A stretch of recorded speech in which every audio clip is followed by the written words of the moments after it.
Iran தற்போது ballistics ஏவுகணைகளின் மூலமாக இஸ்ரேலை தாக்கி வந்து கொண்டிருக்கிறது. இதுவரை 520க்கு மேற்பட்ட பாலிஸ்டிக்ஸ் ஏவுகணைகள் மூலம் இந்த தாக்குதலில் பாலிஸ்டிக்கை ஹைப்பர்சோனிக்கும் பெரும் தாக்குதலில் ஈடுபட்டது. இதன் மூலமாக ஏராளமான மிசைல்கள் தடுக்கப்பட்ட போதும் தற்போது நிலை குறைந்த அளவு விழுந்தாலும் 500க்கு 10% கீழ் விழுந்தாலும் அவற்றின் தாக்கங்கள் மிக கொடூரமாக இருக்கிறது. ஒருவேளை 500 விழுந்திருந்தால் ஒட்டுமொத்த மத்திய கிழக்கே இல்லாமல் ஆகியிருக்குமோ என்கிற ஒரு சூழல் ஏற்பட்டிருக்கிறது. இவ்வளவு கொடூரமாக அவர்கள் தாக்கியதன் விளைவு அவற்றுடைய பல ரக ஏவுகணைகள், சிஜில், ஃபத்தா, கசீம் போன்ற பல ஏவுகணைகள். இந்த தாக்குதல்னால என்ன ஏற்பட்டிருக்கிறது? களத்திலிருந்து கிடைத்த சர்வதேச காணொளியினுடைய தமிழாக்கம், அதாவது இஸ்ரேல் தாக்குதலுக்கு ஈரான் இந்த வீரியமான பதிலடியில் ஈரான் வீசும் பாலிஸ்டிக்ஸ் ஏவுகணைகளால் இஸ்ரேல் பல புதிய புதிய பிரச்சனைகளை சந்திக்கிறது. உயிரிழப்பு ஒரு பக்கம், கட்டிடங்கள் தகர்ப்பு, அந்த நாட்டினுடைய மக்கள் பொருளாதாரம் வெளியேற்றம், அச்சம், இவைகளை தாண்டி இந்த ஏவுகணை தாக்குதல்களால் வெளியாகக்கூடிய அதிர்ச்சி அலைகள் இஸ்ரேலில் பல புதிய உடல்நல பாதிப்புகளை ஏற்படுத்தியுள்ளதாம். இது ரொம்ப முக்கியமான விஷயம். உலகம் முழுவதும் கஸாவில் இதே சூழல் தான் இருந்தது. 90,000 குண்டுகளை போட்டிருந்தார்கள். பலர் வெடிக்காமல் இன்றும் கிடக்கிறது. தடை செய்யப்பட்ட பல குண்டுகள், 2000 பவுண்ட் எடையுள்ள குண்டுகளை எல்லாம் அவர்கள் போட்டார்கள். பொதுவாக ஒரு இடத்திலே குண்டுவெடிப்பு நடந்தால் அந்த இடம் தடம் தெரியாமல் அழிந்துவிடும். ஆனால் பாதிக்கப்பட்ட பகுதிக்கும் பக்கத்தில் இருக்கும் மற்றொரு பகுதியும் சில பாதிப்புகளை சந்திக்கும். இது இயல்புதான் என்றாலும் ஈரான் வீசும் குண்டுகள் இந்த துணை பாதிப்புகளின் வீரியத்தை இஸ்ரேலின் உள்பகுதியிலே அதிகரித்திருக்கிறது. எந்த ஒரு அநீதியை அவர்கள் செய்தார்களோ அதே போன்று எந்த தவறும் செய்யாத யூத சமூகம், மக்கள், குழந்தைகள் இந்த கொடூரமான தாக்குதல்களின் விளைவுகளை அவர்கள் சந்தித்து கொண்டிருக்கிறார்கள்.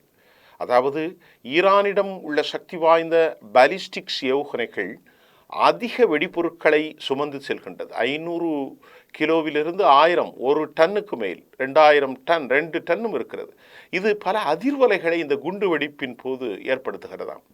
1000 கிலோகிராம் வெடிப்பொருட்களோடும் தாக்கும் ஏவுகணை விழுந்த இடத்தை சுற்றி 100 மீட்டர் சுற்றளவில் அது எல்லாவற்றையும் அழித்து விடுவதாகவும், கட்டடங்கள் முற்றிலும் இடிந்து விழுந்து உயிரிழப்புகள் 100% இருக்கிறது. அப்படி என்றால் உயிரிழப்புகளை அவர்கள் மறைக்கிறார்கள் என்றுதான் அர்த்தம். உயிரிழப்புகள் 100% இருக்கிறது. 100 மீட்டரை தாண்டி 500 மீட்டர் சுற்றளவில் உள்ள கட்டிடங்களும் கூட கடும் சேதாரத்தை சந்திக்கிறது. உயிரிழப்புகள் சில நேரங்களில் குறைவாக இருந்தாலும் குண்டு வெடித்தவுடன் அதிலிருந்து வரும் அதிர்வலைகள், வைப்ரேஷன், மனிதர்களுக்கு கடுமையான பாதிப்புகளை ஏற்படுத்தியுள்ளது. அதிர்ச்சி அலைகள் காது சவ்வுகள் கிழிகிறது. இதனால் செவித்திறன் இழப்பு, தலை சுற்றல் அல்லது காதுகளின் சத்தம் கேட்பது போன்ற பிரச்சனைகள் ஏற்படுகிறது. குறைந்த அழுத்தத்திலே காது ஜவ்வுகள் பாதிப்படைகின்றன.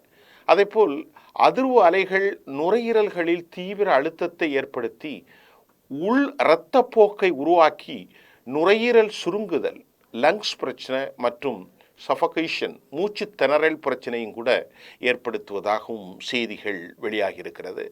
இது மிகவும் ஆபத்தான காயமாகும்.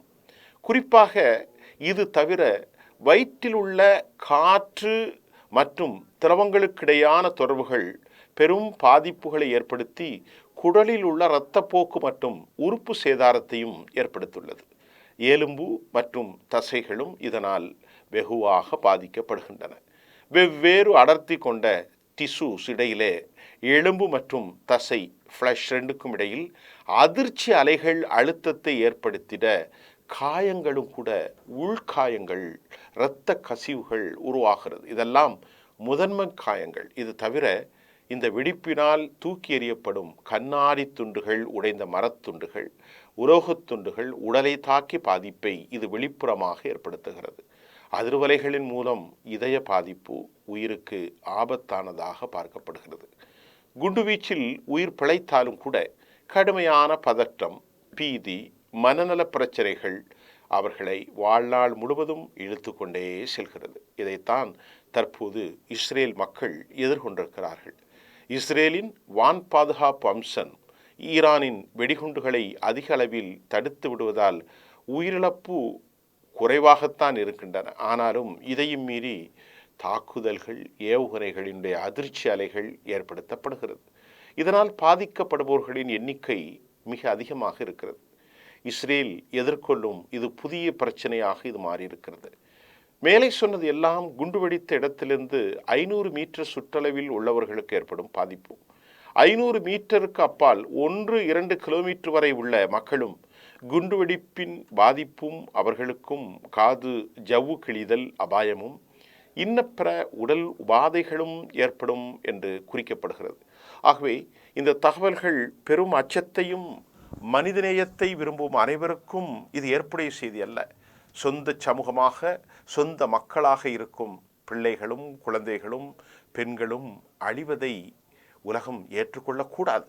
தனது பதவிக்காகவும் உலக வாழ்க்கையின் ஆசைகளுக்காகவும் அதிகாரத்தையும் பணத்தையும் சம்பாதிக்கும் நோக்கத்தில் உலக சர்வாதிகாரம் ஜனநாயகத்தின் பேரொளியால், ஜனநாயகத்தின் பெயரால் நடத்துகிற இந்த பயங்கரவாத சம்பவங்களை இது ஒரு அரச பயங்கரவாதம் என்று தான் சொல்ல வேண்டும். இது ஒரு கூட்டு பொறுப்பாக இருக்கும். இது முடிவுக்கு வர வேண்டும் என்பதுதான் நமது பிரார்த்தனையாகவும் எண்ணமாகவும் இருக்கிறது. நன்றி.